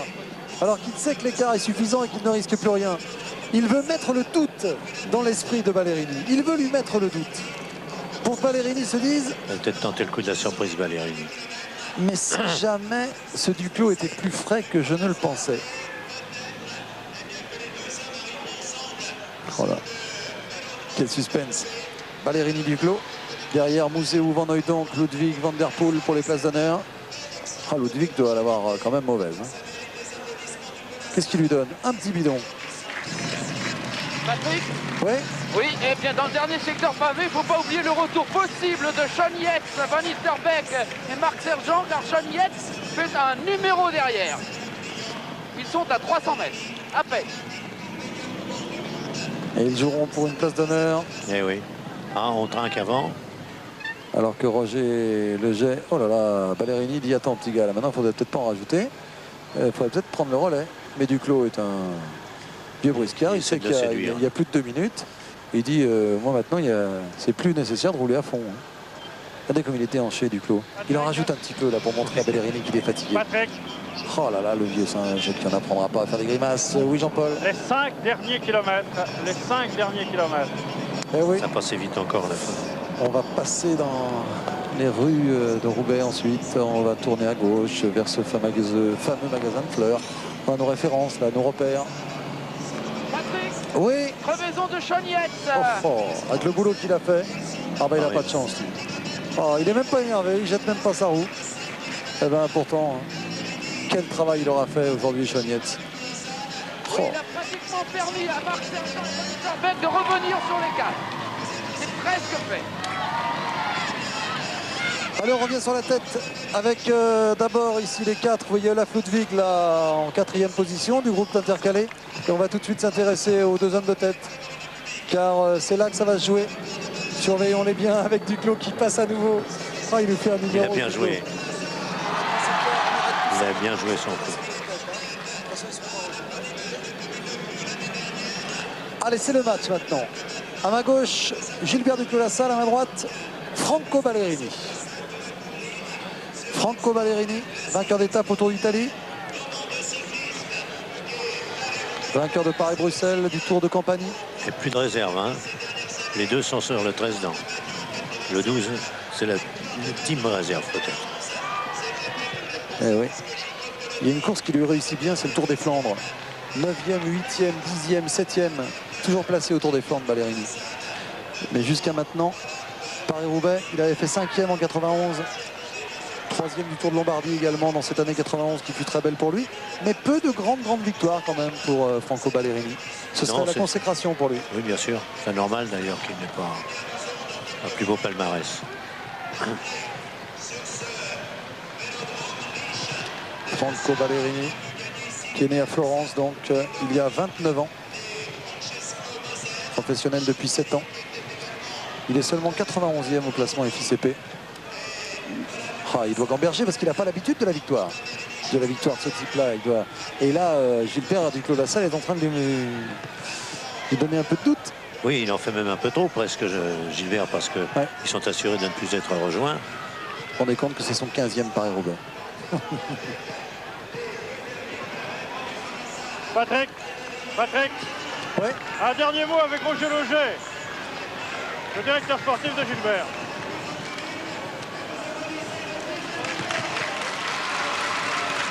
Ah, c'est dommage qu'on n'entende pas. Ah, attendez Roger, on ne vous entend pas là. Allez-y Roger. Oui, je disais, Ballerini est très fort. Je suis allé voir devant comment ça se passait. Gilbert, bien sûr, bien aussi. Mais j'ai vraiment peur avec Ballerini. Ce que je souhaite, c'est d'arriver sur le Vélodrome et son expérience avec les 6 jours peuvent lui servir. Ah ouais, quelle bonne remarque. Ah, merci. La meilleure tactique qu'il pourrait employer, Gilbert, c'est de rentrer à une dizaine de mètres au plus derrière Ballerini sur la piste et que l'autre fonce dès le début pour le garder en point de mire et l'ajuster dans la dernière ligne droite. Mais voilà le magasin de fleurs dont je vous parlais tout à l'heure. Ça fait partie des classiques de Paris-Roubaix. c'est vers Suméros. On tourne à droite. On nous fait de la pub chaque année à ce magasin parce que c'est un bon point de repère pour nous quand on repère les derniers secteurs pavés. On se dit tiens, quand ils vont tourner à droite là, au magasin de fleurs, on saura exactement où nous en sommes. Là on est tout près du Vélodrome. On est autour, on tourne autour. Ils vont rentrer ensemble dans le Vélodrome. Oh là là, que ça fait peur tout ça. Il y a encore un virage au fond là-bas à droite. Vous êtes tendu, vous? Oui. Moi aussi. Oui, je ne cache pas. Ah, ce sont des grands moments du sport, ça. Il se passe toujours quelque chose dans Paris-Roubaix. Tout à l'heure, on s'est étonné, on s'est dit, tiens, ils sont une vingtaine de il ne se passe plus rien. C'est habitué au beau, alors voilà. Une certaine lassitude. Et là, Sophie, regardez, c'est parti. Le virage à gauche et tout tombe ici. Tiens, j'ai tout fait tomber. Là, c'est un secteur hors pavé, pas prévu normalement. Ah oui, ça, c'est pas un secteur pavé. Hein. C'est la rue TVA, qui borde le Vélodrome. Enfin, Gilbert, il nous paraît un peu difficile, mais il est toujours un peu comme ça à l'attaque. Virage à gauche au fond là-bas et ensuite à droite. Ah, ça va être étonnant. On est tout près là. Patrick, oui. Excusez-moi d'interrompre une dernière fois avec les 4 qui vont peut-être se faire reprendre par Rodan Van Interbeek. Il n'y a plus que 100 mètres. Il y a une bombe qui vient de l'arrière, c'est Sean Yates. Ce serait tellement beau qu'il soit troisième. Ah oui, tant mieux pour lui. Moncassin est dans le coup aussi. Non, Moncassin est un peu plus loin. Ah bon. Et c'est parti pour le dernier kilomètre. Duclos-Lassalle dans la roue de Franco Ballerini. C'est la bonne place pour l'instant. On peut y croire encore un peu. Cadre plongeant un peu pour Ballerini. Très décontracté, il doit gamberger. 15e Paris-Roubaix pour Duclos. L'expérience pour lui, la fraîcheur pour Ballerini. Faites vos jeux. Et on vous laissera entendre l'accueil. Non, je ne suis pas obligé de passer. Ah non, il n'est pas obligé, non. Et ils sont loin derrière, ils sont à 2 minutes. Ballerini. Voilà. Ballerini est nerveux, ça peut aider Gilbert Duclos-Lassalle. Vous allez entendre l'ovation du public. Il y aura un tour à parcourir, bien sûr. Vous allez entendre la cloche de Pâques, bien entendu, sur le Vélodrome de Roubaix. Ballerini est nerveux, il se retourne trop. C'est un manque d'expérience. Lorsqu'on a 2 minutes d'avance, on ne peut pas voir ses adversaires au bout de la ligne droite. Gilbert Duclos-Lassalle, très... Il n'a rien à perdre, lui. Il a décidé d'être en deuxième position. Regardez le monde là sur le bord de la route. Écoutez le public de Roubaix.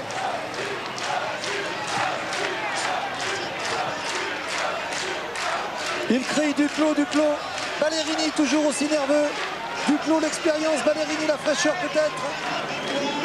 L'expérience de la piste aussi pour Duclos. Vainqueur de nombreux 6 jours dans les 6 jours de Bordeaux, de Paris et de Grenoble. Ils vont rentrer sur le vélodrome. Écoutez, ils vont rentrer là à droite, au bout. Ils vont virer à droite au bout pour rentrer sur le vélodrome. Là-bas, vers le camion blanc. Laisse-toi décoller un peu, Gilbert. Quelques longueurs. Écoutez-les. Ils rentrent dans le vélodrome.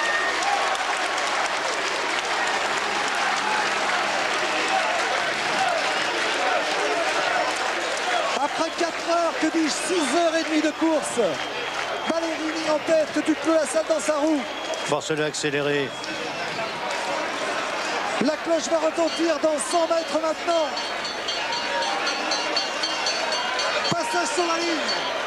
Un tour à parcourir. Duclos-Lassalle dans la roue de Ballerini, ce sera difficile. L'expérience pour Duclos, la fraîcheur pour Ballerini. C'est le match que nous vous proposons dans ce fantastique final de Paris-Roubaix. Duclos toujours en deuxième position, tel un pistard. Ballerini va porter son effort tout à l'heure, il est nerveux, trop nerveux peut-être.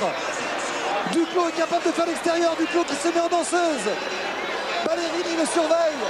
Duclos démarre. Bien joué, bien vu, s'il prend la pédalier. Il faut monter Duclos. Ah, Ballerini dans sa roue, ce sera difficile. Duclos a choisi de terminer en costaud. C'est extraordinaire ce qu'il est en train de réaliser, mais Ballerini revient à sa hauteur. Duclos à gauche, Ballerini. Duclos-Lassalle. Ballerini revient à sa hauteur. Duclos, Ballerini. Victoire de Duclos-Lassalle. Duclos a dû gagner. C'est Ballerini qui lève le bras. Ah, j'ai cru voir Duclos. Ah oui.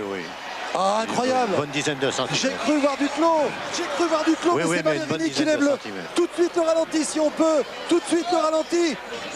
Ballerini lève les bras, c'est incroyable. Nous avons cru voir Duclos sur la ligne. Regardez à droite Duclos, à gauche Ballerini. Attention aux autres coureurs qui vont rentrer sur le vélodrome tout à l'heure. Ah ben on ne voit pas sur ce plan. Duclos. Ah non, on ne peut pas voir. Ah, d'où nous étions, nous avons cru voir Duclos. Nous sommes, c'est vrai, décalés de 20 mètres de la ligne à peu près. Mais Ballerini a levé les bras, donc il a dû penser l'emporter. Oui, il l'a remporté selon lui. Regardez. Ah, c'est formidable. Duclos a gagné. Duclos gagne. 10 cm. Duclos-Lassalle a gagné, Ballerini a les bras levés, mais nous avions bien vu, Duclos a gagné. Oui. Duclos. C'est Duclos qui a gagné. Et Ballerini saute de joie. Attention, on va s'intéresser maintenant. Au sprint pour la 3e place. Je n'ai jamais vu ça sur un vélodrome, c'est incroyable. Ballerini fout de joie et nous avons vu gagner Duclos-Lassalle de 2 cm peut-être. C'est Van Hooydonk qui mène le sprint là avec Mouzéou, Van der Poel. Et puis derrière eux, il y a Yates, il y a aussi Olaf Ludwig. Yates de là-haut, il a fait apprendre. Van Hooydonk, Mouzéou en 2e position. Van der Poel, attention, Olaf Ludwig à l'extérieur maintenant. Sean Yates est un peu décalé. Olaf Ludwig pour la 3e place actuellement en tête. Olaf Là, Ludwig. c'est plus la pointe de vitesse qui compte. Mouzéou en 2e position. Van der Poel en 3e position. Yates en 5e. Et Duclos-Lassalle déclaré vainqueur. Avec Olaf Ludwig contre Mouzéou. Mouzéou, Van der Poel, Van Hooydonk, Capiat et Yates. Et Duclos-Lassalle, écoutez le public. Sergent, pardon, 6e. Et Duclos-Lassalle, écoutez le public, est déclaré vainqueur de Paris-Roubaix. Extraordinaire finale avec, c'est quand même incroyable, ce Ballerini qui lève les bras comme ça, qui se croit vainqueur. Et nous étions dans le doute, Robert. On ne comprenait plus. Mais d'autant que Duclos a refusé ce qui aurait été la sagesse, c'est de se laisser décoller un tout petit peu pour arriver très lancé sur Ballerini. Allez, on revoit ça. Mais il l'a eu au démarrage. Ballerini a trop tardé à lancer son Regardez à sprint. droite de l'écran. C'est tout à fait régulier. Ça ne fait absolument aucun doute. Bien Duclos a sûr. gagné. Et Jean Réveillon, vous étiez dans le quart. Il apparaît que 1 mètre avant la ligne. Ballerini est encore en tête. Il passe en fait. Duclos est à 2 mètres, c'est Duclos. À 1 mètre, c'est Ballerini. Et Duclos lance le vélo et de quelques millimètres, bien sûr, gagne. Et Ballerini croit qu'il a gagné. Ah oui, c'est formidable. C'est Duclos le vainqueur. Mais bien sûr que c'est Duclos le vainqueur. Mais de toute façon, ça nous faisait absolument. Nous sommes.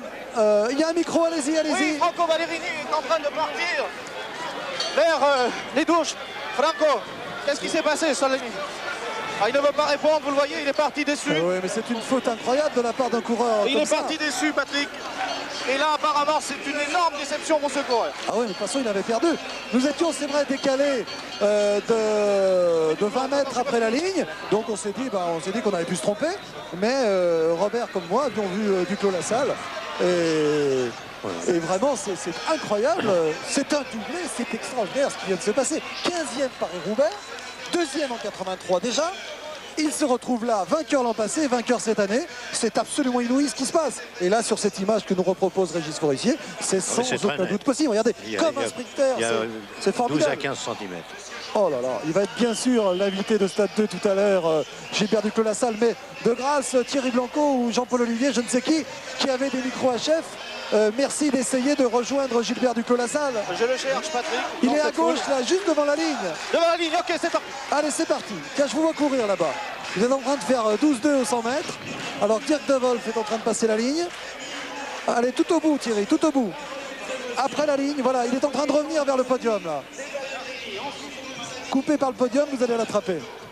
Pas de problème. Allez-y, là, vite, vite, vite. Il faut qu'on ait Duclos, là. Hein. Attention, là, Thierry, hein, il faut Duclos. C'est pire que...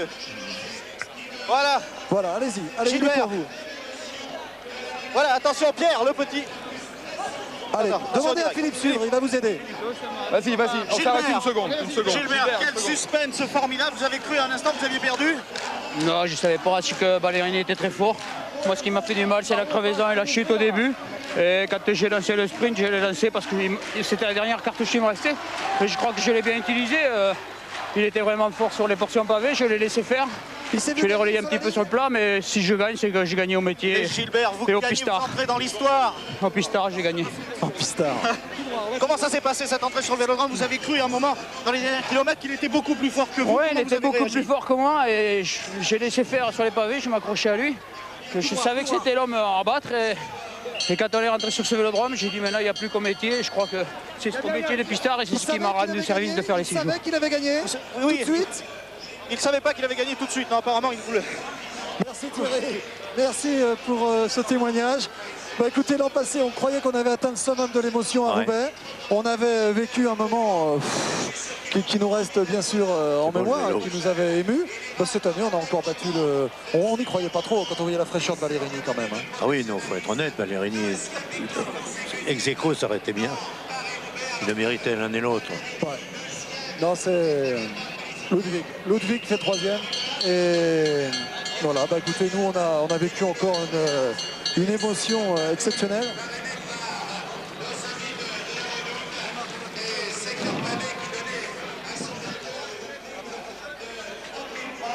Donc on va rester bien sûr pour assister aux remises avec ce pavé remis à Van Der Poel, sans doute pour la combativité. On va rester encore quelques instants sur le podium bien sûr pour découvrir Gilbert Duclos Lassalle et pour nous remettre de nos émotions parce que c'est quand même historique ce qui vient de se passer là, vous vous rendez compte? Doublé de Duclos Lassalle, qui l'aurait cru? Il est obligé de courir encore l'année prochaine. Ah bah ça fait aucun doute. Plus de 40 ans, il bat aussi le record du plus vieux vainqueur de Paris-Roubaix, qui était détenu par Pino Cerami, lequel, à 35 ans, s'est mis à faire une carrière resplendissante, comme on le sait, comparable à celle de Duclos. Et voilà. Mais Duclos, ils sont deux, comme on dit toujours, il y a Duclos puis il y a Lassalle. Il a embrassé madame et il monte sur le podium. L'ovation de Roubaix et du Vélodrome que vous entendez sans doute alors que d'autres coureurs en terminent maintenant. Regardez, Gilbert Duclos Lassalle, vainqueur de son 2e Paris-Roubaix de suite. Il mérite cette ovation.